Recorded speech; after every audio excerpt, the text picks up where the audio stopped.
All right, good morning or good afternoon, depending upon where you're coming from. I'm here today with Mr. Bill Herring, and he's going to be talking about his presentation on a framework for categorizing problematic sexual behavior for our conference. How are you doing this morning, Mr. Herring? Doing fine today. Thank you, Deja. Nice to be here. Awesome. Thank you so much for joining us. Yeah, my So pleasure. let's jump right into it. Yeah. Tell us more about your presentation and your inspiration behind it.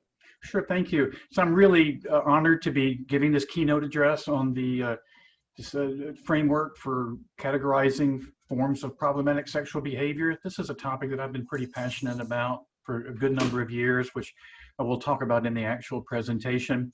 So I'm going to be presenting a framework that is a culmination of work that I've done for a good number of years in trying to look at a theory neutral way of examining forms of problematic sexual behavior that can apply really to anybody, regardless of their background, their beliefs, their behavior, their culture. One of the challenges I think our field has faced is that the field of human sexuality is so broad and diverse that sometimes behavior that is very problematic or difficult or inappropriate for one person might be okay for another person. And so I found that it's important to get beyond behavioral descriptions of what makes sexual behavior problematic to look at what are the categories that are problematic. And so I have come up to 5 basic categories that I'll be presenting that describe forms of problematic sexual behavior. And as a short preview, those 5 categories are sexual behavior that conflicts with a person's commitments or promises, sexual behavior that conflicts with a person's personal values about themselves, sexual behavior that conflicts with a person's self-control, and this would be where sex addiction models would fit in. Right. Also, sexual behavior that is consistently resulting in negative consequences, just by its very nature, would be considered problematic. And the final category being sexual behavior that violates the rights of others, and that would be behavior that's not responsible, that doesn't protect other people or maybe exploits others. So my experience is that the clients who come to us for assistance are generally having challenges in one or more of those categories, sometimes just one of them, sometimes all 5 of them in varying degrees, and that looking in this categorical capacity can be really helpful in getting down to the nub of what makes this behavior problematic for this person in this situation. And so I find it to be very useful and really applicable to a wide range of settings. So I'm very much looking forward to talking more about that in my address. And we're looking forward to hearing it. I think those are like important things that, as we've said, the majority of this conference, everyone is just presenting on topics that are not taboo socially, but to talk about them, it's still so taboo, and there's not enough to be said or heard on those factors, and it reaches a very broad audience. So thank you for that. From the 5 learning objectives that you pretty much mentioned, and going a little more in depth, what is your hope that the audience can gain from visually sitting in on your presentation? Sure. I want folks to be able to take away not just the essence of this fairly simple but pretty powerful approach to looking at sexual behavior, to not only understand the key components, but to get some history as to how it comes about. So I am going to be talking more about the development of this framework, which it's not written in the description, but part of what I'm going to be doing is sharing a little bit more about the steps that I took personally to arrive at these components of this framework. In many ways, I didn't realize it at the time, but looking back, I've spent probably 20 years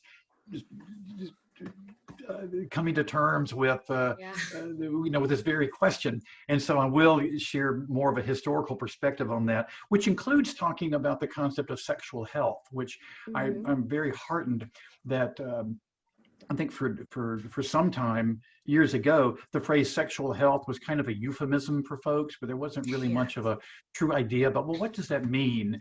And so I'm going to present a lot of theory and history of the different ways that sexual health has been conceptualized, and show how that really fed into the development of this framework. More specifically, what I want folks to be able to come away with is a very practical set of 5 questions that they can use with the people that are coming to them for help. And each of the questions are very conversational, and they really cover all 5 categories. And the questions are just simply, are you keeping your promises? Are you okay with what you're doing? Are you in control of yourself? Is everything going okay? And are you protecting others?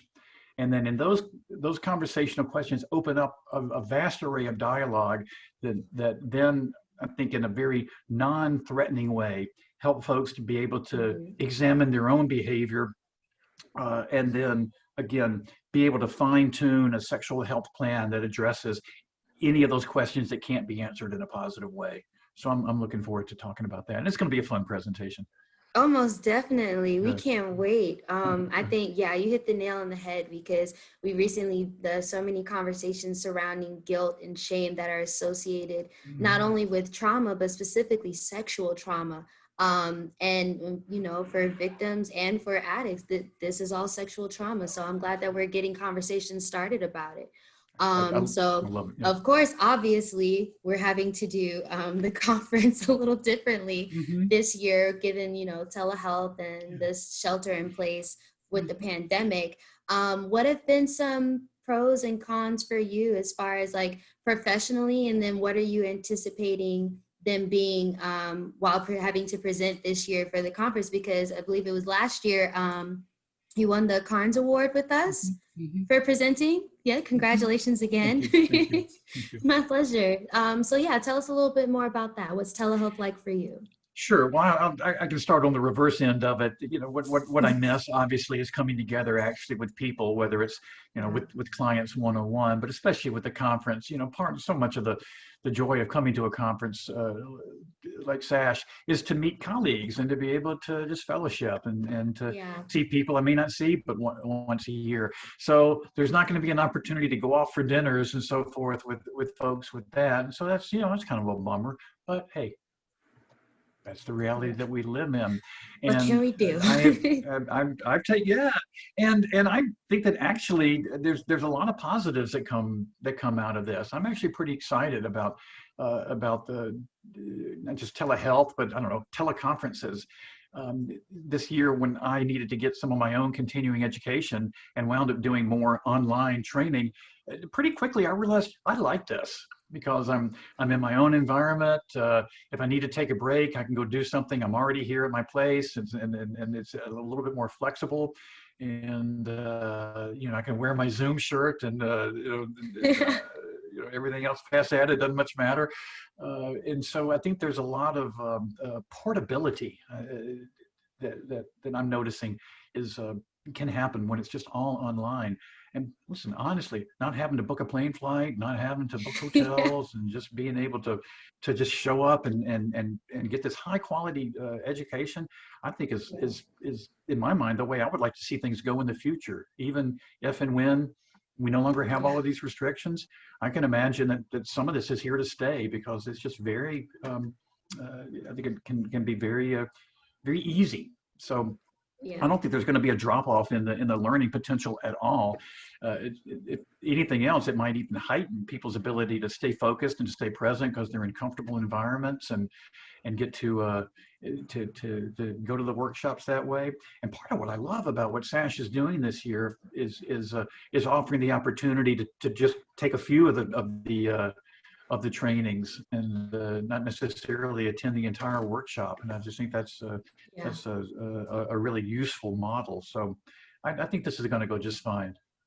Yep. No, you definitely, again, right on the head, because that's exactly how it feels. It's like, it's not our normal, but it just might be now. And the fact that, you know, in a way, therapy, right?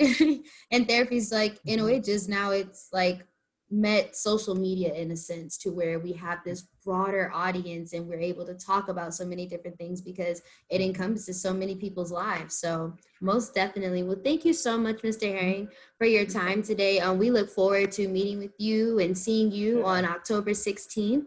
That's Thank you. Friday from 12 to 1:30.